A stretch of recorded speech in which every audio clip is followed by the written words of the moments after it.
नमस्कार दोस्तों। भारत ने तरक्की करने की रफ्तार पकड़ ली है।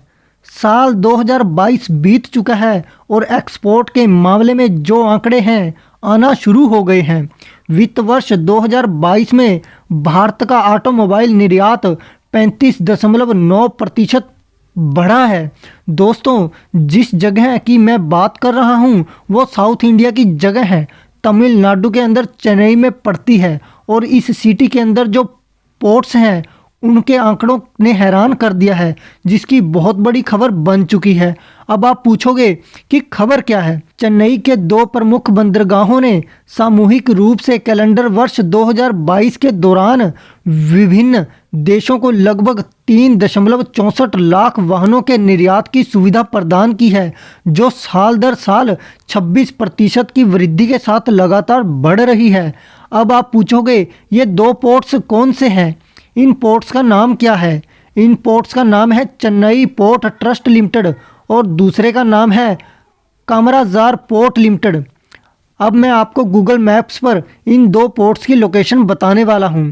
अगर आप मैप को जूम करते हैं तो भारत के साउथ साइड में ध्यान से देखेंगे, साउथ इंडिया में जगह है तमिलनाडु और तमिलनाडु का एक शहर है चेन्नई, जो भारत की कोस्ट लाइन पर पड़ता है। उस चेन्नई के अंदर दोस्तों यहाँ मौजूद हैं दो पोर्ट्स जिन्हें रिकॉर्ड स्तर पर अपना एक्सपोर्ट किया है।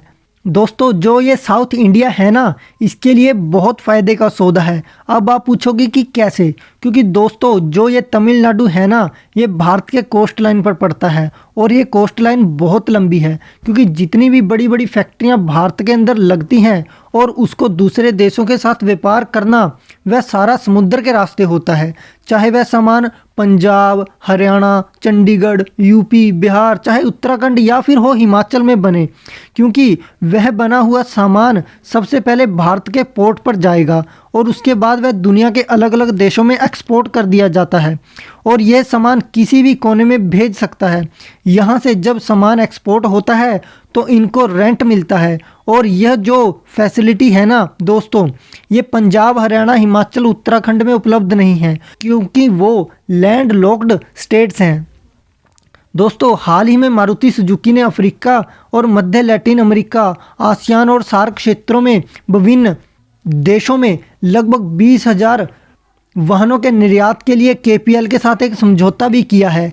इन दोनों पोर्ट्स ने पिछले एक साल में 3.64 लाख व्हीकल्स का एक्सपोर्ट किया है। सिर्फ चेन्नई ट्रस्ट लिमिटेड ने ही 2.23 लाख कार्स का एक्सपोर्ट किया है। अब आप पूछोगे कि सिर्फ एक पोर्ट ने ही इतने लाखों व्हीकल्स कैसे एक्सपोर्ट कर दिए, क्या इनकी कोई कंपनी के साथ डील है? हाँ दोस्तों, इन्होंने बड़ी बड़ी कंपनियों के साथ डीलें कर रखी हैं। यह इतनी लाखों कारों का एक्सपोर्ट एक ही पोर्ट से दुनिया के अलग अलग देशों में पहुंचा रहे हैं। दोस्तों, इन्होंने कंपनियों के साथ जो एग्रीमेंट कर रखे हैं, जैसे कि हुंडई, मारुति सुजुकी। अगर सिर्फ बात चेन्नई पोर्ट ट्रस्ट की बताऊं तो उसने ज़्यादा कारें तो हुंडई मोटर्स की एक्सपोर्ट की हैं, जिनकी संख्या 1.65 लाख यूनिट्स हैं, जो सिर्फ साल 2022 के एक साल में ही एक्सपोर्ट की हैं। और इसके अलावा कामराजार पोर्ट ने 1.41 लाख यूनिट्स एक्सपोर्ट की हैं। दोस्तों, लेकिन अब एक बात और यह भी है कि पोर्ट इन कंपनियों के साथ अपनी डील एडवांस में रखते हैं। दोस्तों, बहुत सी कंपनियां हैं जैसे कि Hyundai, Maruti Suzuki, Tata, Mahindra. Maruti Suzuki ने तो केपीएल के साथ 20,000 यूनिट पर ईयर का सौदा कर रखा है।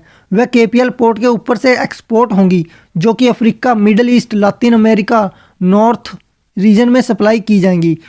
दोस्तों, भारत की कंपनियां भारत के अलग अलग कोने में हैं, वहां से वह कार्स को बड़े बड़े ट्रक में लोड कर इन पोर्ट्स पे पहुंचाती हैं, चाहे वह रेलगाड़ी से हो या ट्रक से हो, और फिर इन्हें यहाँ पर अनलोड कर दिया जाता है और टाइम टाइम पर इन्हें बड़े बड़े शिप्स में लोड करने के बाद इन्हें दुनिया के अलग अलग देशों में पहुंचा दिया जाता है। अब होता यह है कि ये बड़ी बड़ी कंपनियां अपनी कार्स को पोर्ट पर पहुंचा तो देती हैं और पोर्ट्स के हैंड ओवर कर देती हैं और बाकी सारा काम ये पोर्ट अथॉरिटीज संभालती हैं। ये सभी कंपनियां अपनी गाड़ियों को एक्सपोर्ट कर रही हैं और भारत के विदेशी मुद्रा भंडार को लगातार बढ़ाने में मदद कर रही हैं। दोस्तों, ये बहुत अच्छी बात है कि ये एक्सपोर्ट होना भारत के हित में है और यही मंत्र हमारी इंडियन पोर्ट इंडस्ट्री को लगातार अपनाना चाहिए, क्योंकि जितना ज़्यादा एक्सपोर्ट होगा उतना भारत तरक्की करेगा और बुलंदियां छुएगा। नई नई नौकरियां पैदा होंगी, भारत के युवाओं को रोजगार मिलेगा और दुनिया में भारत का रुतबा लगातार बढ़ता जाएगा। और दोस्तों, आप सबका क्या मानना है इस विषय में? अपने विचार कमेंट्स में ज़रूर बताना और इस चैनल को लाइक शेयर और सब्सक्राइब करना मत भूलना।